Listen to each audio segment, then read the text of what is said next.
2 Kings chapter 13 from verse 15. 2 Kings chapter 13 from verse 15.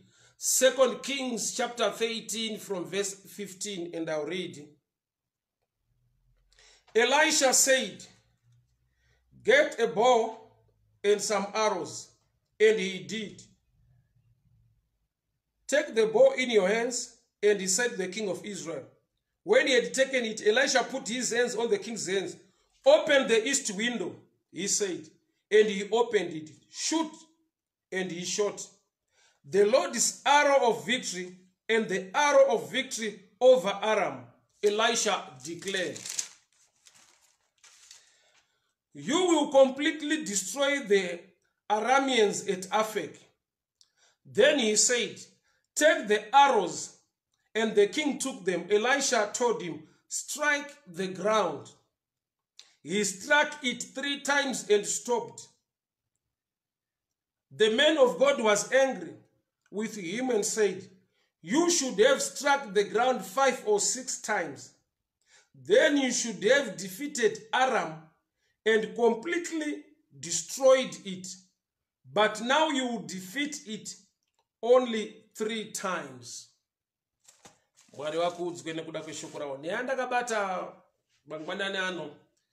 It's a prophetic message, but inichekuita ne faith ne kutenda. Elisha the prophet was sick and he was about to die. Then the king visited him. Mambo ndokubva vamushanyira vanzwa kuti munhu waMwari ari kurwara. The prophet is sick. Mambo ndokubva vashanya. Vashika, the king began to cry, my father, the chariots of Israel and the horsemen." Munhu waMwari ndokubva ati, "I've got a prophetic message or a prophetic instruction yandinoda kuti uite." So Mambo Joash ndokubva vaudzwa kunzi, "Open the east window," ndokubva vavhura window rekubabvazuva vakaririsa museve and arrow. Munhu waMwari ndokubva declare kuti the arrow yawashuta is the arrow of God, museve waJehovha. Ndokubva apiwa futi instruction yekunzi chitora mapfumo kana miseve yatinayo ubaye ivhu, ubaye pasi, and struck the ground. Pano he is not dealing with the enemy. Ari kungoita a prophetic instruction, a prophetic gesture. Ani zvaari kunzi aite mumba memuprofita zvine chekuita nehondo dzaacharwa nezvaachasangana nazvo in the future or outside. Zvoreva kuti our victory, kukunda kwedu, kubudirira kwedu, kuri mukati memba yedu. Haisi nyaya zvatichaita, how we are going to fight against the enemy, but what we are doing in the house of God, zvatiri kuita mimba yaMwari, zviri prophetic concerning the victory outside. Which means we can design victory. We can create victory prophetically.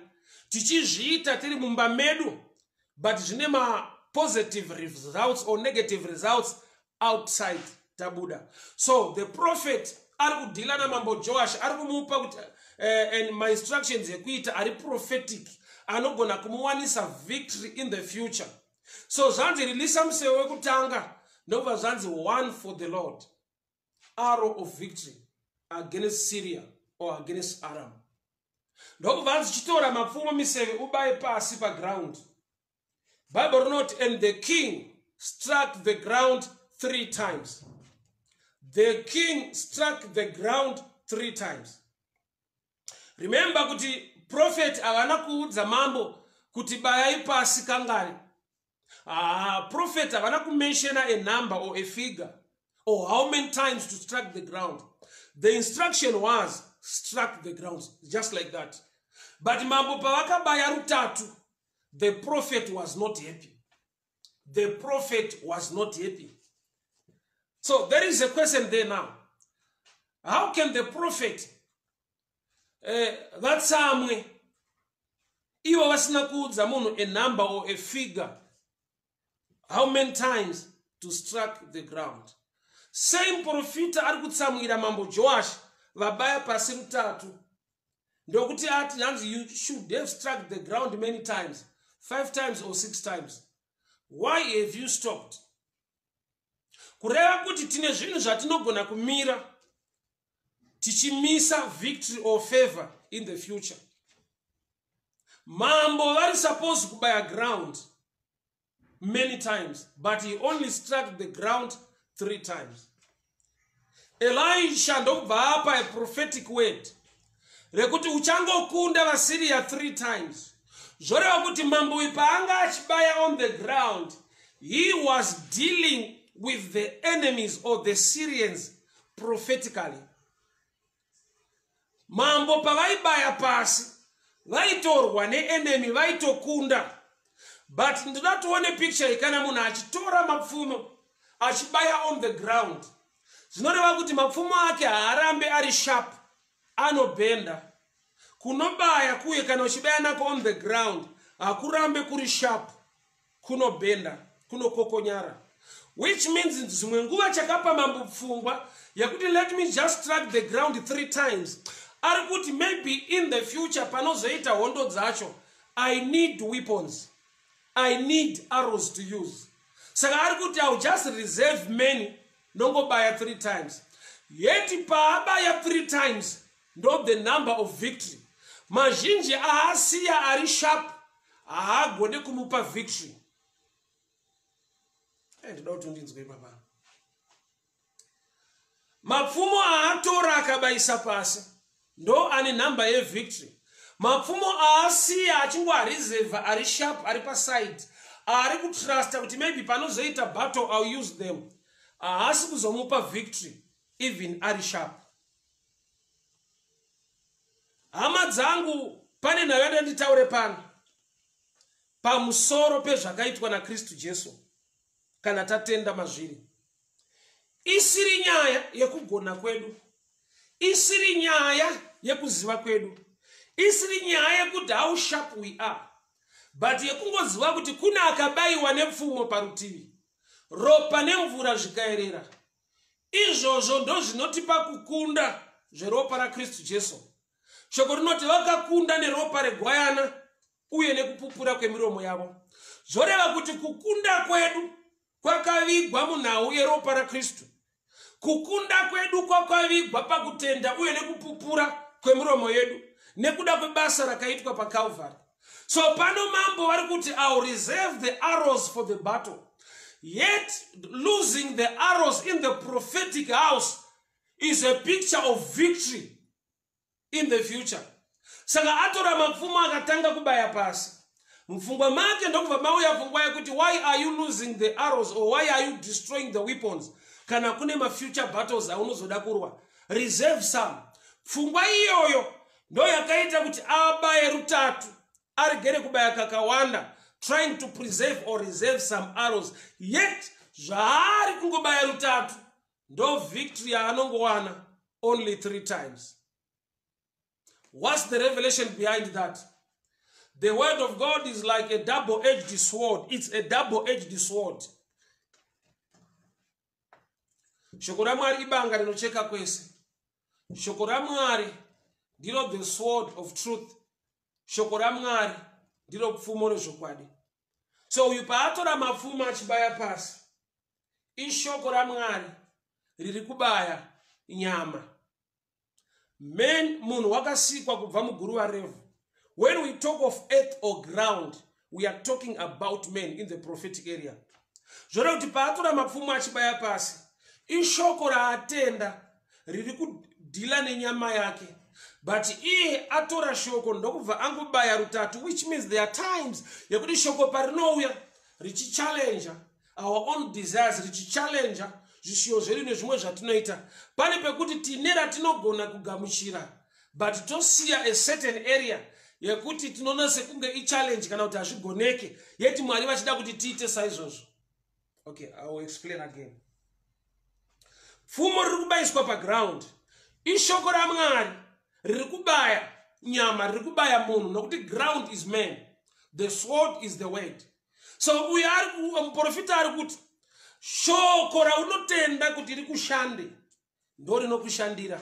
Shoko raunotenda kuti rikunatse ndo rinonakisa nzira yako. Kureva kuti shoko ukarigamuchira riri zhinji rakawanda rikakushandura rikakushanda rinokushandira pane zvakawanda, but pane shoko rekuti unoritenda ogoita rimwe raunosiya rakadaro. So munhu waMwari pano ari kuudza mambo kuti ko wamirire, kuti there are things you need to do, but woramba uchiita nokuti zvino create victory, kukunda kwakakura. Don't stop. I remember preaching a certain sermon, don't stop doing good.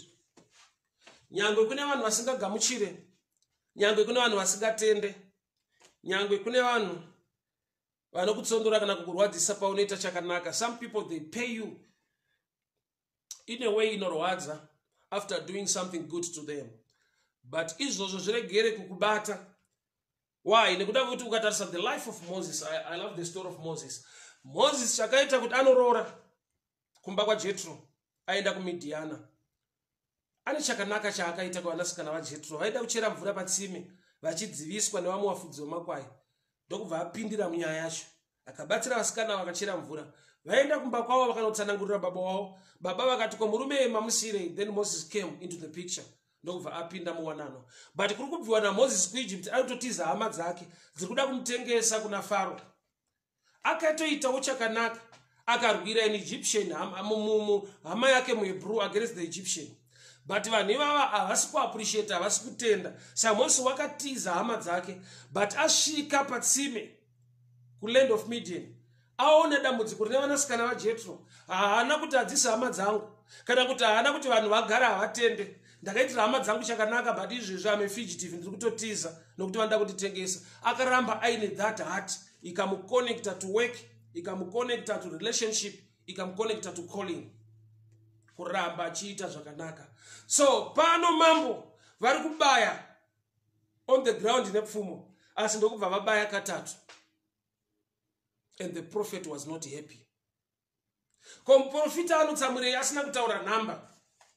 There is a level yaunofanirwa kusvika muupenyu yaunogona kunzwa zvisina kutaurwa, ndekuda kwekuti you are now mature kuziva kuti pazvishoma zvataurwa pane zvizhinji zvinoda kuitwa. Men of God, Evangelist Mija, I'm so happy to see you, my brother. May the good Lord bless you. May the good Lord favor you. Thank you so much for tuning in. So maturity ine zvainotsanangura. Kukura kunosvika pakunokuudza nyaya isina kutaurwa. Jeremiah unoti Mwari vakataura kamwe chete ndikanzwa kaviri. He spoke once and I heard twice. When you are mature, une message yaunogona kunzwa, pa message inenge yataurwa, une nyaya dzaunogona kubatanidza ukaziva nekuda kwenyaya imwe chete inenge yataurwa. So the king is a picture of a believer asiri mature, anongonzwa nyaya yaanzwa zvishoma oita saizvozvo, otadza kuita maringe zvimwe zvaanofanirwa kunzwa. Ndiri kuti kudii? Kune kutaura kwevakuru, kwekuti kutaura ikoko kukataurwa kuvana vadiki vanonzwa zvakasiyana. Nyaya yataurwa iri imwe chete, manzwiro achibuildwa nelevel of maturity, kukura. Kana munhu akura anonzwa zviri deeper, zviri extra than mwana mudiki. Saka muchiona pane mutauro unonzi tsumo kana kuti unonzi madimikira. Kutaura kwakafanana nekuti, I'll give you this example. Akuruma nzeve ndewako. What it means, kuti kana munhu ari on your side, munhu achiwirirana newe, ndiye munhu bedzi waunofanirwa kuziva kuti ndiye wangu, nokuti anokupawo mazano. Kurumwa nzeve kupiwa advice, kupiwa mazano. But message iyo ikapiwa mwana mudiki kuti akuruma nzeve ndewako, inongogumira pakuti akuruma nzeve ndewako, nokuti avazive kuti zvinorevei. Kuziva kuti zvinorevei zvinoenda nerizera nekukura. Kuti munhu anokupa advice is your friend, munhu anokutsura ndo hama. So people of God, this king, prophet vari kurwara, but nyange prophet vachirwara uya achichema kuti zvamakurwara munhu waMwari maakutofa ndodii. Munhu waMwari ari kuti even hondo dzemangwana tinogona kudzirwa nhasi pano. Even my challenges are in future, we can handle them today and now. You need to do something prophetic. Munoziva kuti mukurarama pane zvinhu zvatinoita zvinongova a prophetic message affect our future. For example, now yekuti munhu akadyara anokohwa. Kureva kuti munhu akada kuva negoal unongodyara. Kudyara chiprofita chinotaura kukohwa. Munhu akada kuva negoal mu future anodyara muna now or muna today. Ma challenges emangwana aripo kurwa newe nekuda kwezvawagona kugadzira nekuita mune ranhasi. So prophet vari kuudza munhu kuti nyangwe uri kuchema hako, nyangwe ndiri mukurwara, we can handle my battles ari mu future nhasi. You need to do something. You need to act with faith. Tora mapfuma ari muno. Haisi nyaya yekuenda kundorwa nevamidiana. Haisi nyaya yekuenda kundorwa nevaAram. Haisi nyaya yekurwa nevaSyria. You need to do something in the house of the prophet. Which means, zvatinoita muimba yaMwari zvinova chiprofita, zvinova simba, zvinotipa kukunda muma challenges anosangana nesu mune ramangwana or outside. Zvatiri kuita muimba yaMwari. I remember the first battle yevana veIsrael vachibuda muEgypt. Moses wakaenda pamusoro pechikomo. Baba rinoti Moses aita akasimudza tsvimbo, Joshua aikunda. Moses akadzikisa tsvimbo ruoko pasi, Joshua aikundwa. Kureva kuti kunocreatwa victory kunobva kukunda ndekuna Jehovah. That's why David pamabattles ake ese aitanga abvunza the mind of God. He was a great soldier, a great fighter.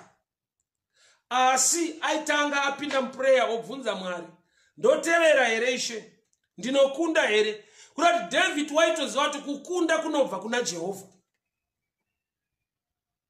Victory comes from the Lord. Nyaya haisi yekuti warwa sei nemuvengi wako. Nyaya ndeyekuti unonamata Mwari here, anokupa kukunda, anokupa nyasha, anokupa favor usati wasangana neenemy yako. Mu battleground zvichokwadi munorwiwa, but kuenda mu battlefield une result zvinokuinspire, zvinokuencourage, zvinokusimudzira, zvinokupa confidence. Kupinda mu battlefield uchiziva kuti I am a victor. I'm not fighting to become one. I'm fighting because I am. Okay, I'll break it this way. Kuziva kuti ndakakunda kwakasiyana nemunhu ari kuenda kundorwa kuti atsvake kukunda. Kuziva kuti ndiri mukundi kunokuencourage, kunokuinspire, kunokupa confidence, kunokupa kupinda mu battle uchifara. Why? Nekuda kwekuti unoziva the will and the mind of God muhondo idzodzo. So victory inogadzirwa muimba yaJehovah. Hongu tine enemies panze, hongu tine zvatinosangana nazvo panze, tine vanorwa nesu nekutirwisa, but victory inogadzirirwa mumba munomu. Pane pachikomo panoda kuendwa naMoses. Chikomo cheprayer, chaunosimudza kutenda kwako, chaunosimudza kuonga, chaunonamata nekurumbidza Mwari. Paunobuda mumba mako uchienda kubasa, paunobuda mumba mako uchienda kuchikoro, paunobuda mumba mako uchienda kwaunoenda, nyaya ndeyekuti wasimudza here munondo waJehovah, wasimudza here kutenda kwako kuna Kristu, wanyengetera nekuonga here Mwari. Zvavachaita outside, nyangwe vakaronga zvavanoronga, nyangwe vakaplana zvavangaplani, nyangwe vakakurongera zvemutoo upi, but nyaya ndeyekuti kana Moses akasimudza maoko pachikomo chaJehovah, victory is guaranteed. Hama dzangu ndiri kuti kudii? Kukunda kunorongerwa mumba. Usati wabuda panze, unotaura mashoko anogadzirisa zviri panze. mashoko ngaye ndiwo anotanga kuenda. Usati wafesa enemy ngaisangane neshoko raMwari rekuti uyu usambata, uyu usamurwisa, uyu ndewa Jehovha, uyu ndewe kukunda. Kureva kuti muprofita ari mukati memba achidhila namambo, ari kuzivisa mambo kuti kukunda hama hakusi mubattlefield, kukunda kuri mukuita zvaunofanirwa kuita in the house of the Lord. So kutora mapfuma achibaya pasi 3 times, that's a picture yekuti achiri kurelaya nema-weapons, asati ane faith muna Mwari. Kutora mapfuma achibaya on the ground, over abaya rutatu, maari ari kuti I'll preserve and reserve the arrows. Yet kuita sekunga uri kuluza in the house of God kuno create a victory outside. Kuita sekunga uri kuita loss in the house of God, it's a prophetic message, ye victory, ye gain outside. So akatora mapfuma akatanga kubaya pasi ndokubva abaya rutatu, and the prophet was not happy. Shoko raMwari rinoti faith comes by hearing, and hearing by the word of God. Kutenda kunouya nekunzwa, uye nekunzwa shoko raMwari. Zvoreva kuti shoko raMwari rinofanirwa kunge riri mauri, rinokukonzera kunzwa. Kunzwa nenzeve is stage number 1, iri common to everyone, munhu wese anonzwa pakataurwa. But kana iye anhauye faith, faith comes by hearing, and hearing by the word of God. Zora kuti kune zera, kune level yekunzwa inongo create kwa bedzi neshoko raMwari. Barbara Kureva, you're welcome. God bless you. My Jojo Nyautore, you're welcome. God bless you. Thank you so much, my sister. Shanya Zame, the good Lord bless you. Thank you so much. God bless you. Mfumo wanga Fik Dennis, Mungu kudariseni kwambiri. God bless you. Romans chapter 10, verse 17. Consequently, faith comes from hearing the message, and the message is heard through the word of Christ. But King James not. Faith comes by hearing, and hearing by the word of God. Kutenda kuno uya nekunzwa, kuburikidza neshoko raMwari. So the word of God in you ndo rino create a faith, unoita manzwiro ari maringe shoko riri mauri. Message yese inouya muupenyu wako inosvikira pa message yakatombouya kare muupenyu wako concerning chinhu ichocho kana kuti zvinhu izvozvo. Munhu wese ane nyaya dzaakanzwa, saka pakataurwa nyaya iri in line nechinhu chaakambonzwa, uri kuedha message pamusoro pemwe message iripo kare, izvozvo zvakupa judgment, kuziva kana kuti kutsanangura kuti saka chinhu chakamira so, nekuti already ndizvimwe zvatinoziva. So faith comes by hearing, kutenda kunouya nekunzwa, and hearing by the word. So chino create a faith, kunzwa kunogadzirwa neshoko rinorarama mauri. Shoko ndo rinobva rava nzeve dzinokupa kunzwa, zvino create a faith. Kutenda kunouya nekunzwa, uye nekunzwa shoko raMwari. So mambo ari mumba maprofeti audzwa kunzi struck the ground, but already in him ane zvaanoziva pamusoro pehondo, kuti kuhondo unotoda mapfumo. Saka kana muprofita achiti baya mapfumo pasapo, anenge ari kutaura a message inorwa nezvatinokana kuti inorwisa zvatinoda kuzoshandisa in the battlefield. Ndo zvakamupa kuti no, I will strike the ground 3 times. Faith yakava shoma, kutenda kwakava kushoma maari, kuti zvechokwadi here kuluza ma-arrows mamise mfumo panapa kunoita here ini ndine ma-battles in the future. That's how you came about to strike the ground 3 times. Mukati make mamune shoko, mamune information yekuti kuhondo kunodiwa mapfumo. Saka muprofita kana akuti baya pfumo pasi, I'm losing. Yet parubaya mapfumo pasi, the number ya anobaya pasi is the number of victory. but kwaari yakava a number of losing because of the information in him. Tikashaiwa shoko raMwari matiri hama dzangu, tikashaiwa kuziva the mind of God, tinogona kubatirira pazvinhu tichifungidzira kuti we are protecting ourselves kana kuti tiri kuchengetedza zvinhu for the sake of the future, yet kuzviririsa kwaigona kutibatsira kubaya mapfumo pasi many times. Wova nemapfumo kana 10 or 15 ari blunt akabhenda asagone kushanda mubattle, yaitova a prophetic message yekuti ndo nhamba yehondo dzauchakunda against your enemy. But murume uyu nekuda kwekuti maari muri kushayikwa faith, because it comes by hearing and hearing by the word of God, kuti maari mune kutenda kuma weapons than muna Mwari.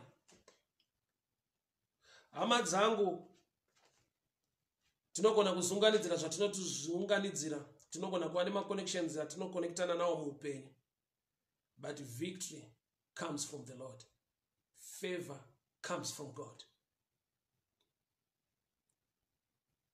Vanhu tinogona kurongeka, tinogona kuakwaya zvatinogona kuakwaya, asi kukunda kunobva kuna Jehovah. Goni trust. How are you doing, my brother? I hope I find you well. May the good Lord bless you. Thank you so much for tuning in. So mambo vari kubaya pasi nemapfumo ndokubva vabaya rutatu, nekuti mukati mepfungwa dzavo mune kuti I cannot lose the weapons now if I have got challenges in the future, so I need to preserve and reserve the arrows for the battle. Do era yaakaita kuita chinhu muimba yaMwari haisi loss. Pa common sense ndo panokuudza kuti you are losing, but pa prophetic panotokuudza kuti the number of arrows dzaunoita struck the ground sekunge uri kuita loss uri kuruza is the number of victory against Syria. People of God, hear me very well. Munhu waMwari ari kuti wabayirei rutatu, dai wabaya 5 to 6 times waikunda zvachose, you have got completely destroyed the Syrians. Why did you stop? Chamisa mambo, common sense, lack of faith. Ari kutrust and ku believer in horses and chariots than to trust in the Lord. Amadzangu, victory comes from the Lord. Tinogona kuronga zvatinoronga, kuva nema connections atinogona kuva nawo, kuzviunganidzira zvatinogona kuunganidza tichiedza kuva ne future iri secure, but the truth of life, victory comes from the Lord. Some they trust in chariots, some in horses. But they have to not, I trust in the Lord. That's why in every battle, waitanga wanzwa kuti Mwari ndienderi ndinokunda ere. People of God, hear me very well. Kukunda kunogadziriswa, not mu battlefield. Mu battlefields kunozadzikisa kukunda kwagadzirwa na Jehovah already in the house of God. Moses akaramba akasimudza, nyangwe enemy ikanzi yakasimba zvakadii, iri kuataka zvakadii, Bible wrote as long Moses wakasimudza maoko, Joshua waikunda. You are the Moses of your family. Raise your faith unto the Lord. Stand on the gap. Pray for your children. Pray for your wife. Pray for your husband. Namata pamusoro pebasa rako. Usati wabuda mumba kuenda kwa unoenda. Victory inogadzirwa mumunamato. Victory inogadzirwa in the presence of God. Act prophetically. Kwa uri kuenda kunze i part 2 your life. The first stage, part 1, is you doing what you are supposed to do in the presence of God or in the house of God. Chichakupa kubuda mumba mako uno confidence, kuenda mu battlefield uno confidence, kuziva kuti I've raised the staff of the Lord up and victory is certain. So zvaunozosangana nazvo kana enemy kana sekunge iri kuadvansa iri kuimprove nekudii pamabattles, one thing chaunongoziva, I've raised the staff of the Lord and victory is certain.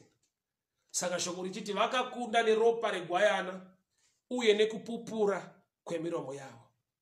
Baba, muromo wangu unopupura kukunda nokuti makatendeka makarurama munonyasha munotida munogona. Tinonamata Baba mangwanani ano mumabasa anobatwa nevana venyu. Kuronga kwawakaipa mukati memabasa avo, kuronga kwawakaipa mukati mekurarama ngakushayiwe simba. Tataura ropa rakairira pamuchinjikwa, ropa rinotaura kukunda, ropa rinotaura victory, the blood that speaks better things than the blood of Abel. We speak blessing and favor, protection in the mighty name of Jesus. Amen and amen. Amadzangu mangwanani ano Mwari vakurwirei, Mwari vakuchengetei, Mwari vakugonesei. But remember, victory inogadzirirwa mumba, not mu battlefield. Victory inogadzirirwa pachikomo, kwete mu battlefield. Pano demanda action, do likewise. Don't stop doing what you are supposed to do. Usamira kuita zvakanaka zvataurwa naMwari namweya mutsvene muupenyu hwako kuti uite. Don't trust in horses or chariots, trust in the Lord. Enjindoro moto asha, the good Lord bless you. I'm so happy to see you online. Mwari vakitire nyasha.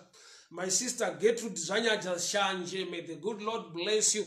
Baba mtandwa Mwari vakitire nyasha, Mwari vakuropa fadzei, God bless you.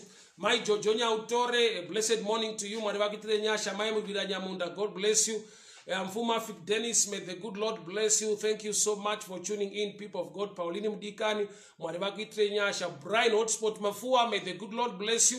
May the good Lord favor you. Nyasha dzwanzwe Mwari vakurwirei, Mwari vakugonesei. Muswere munyasha hama dzangu nyasha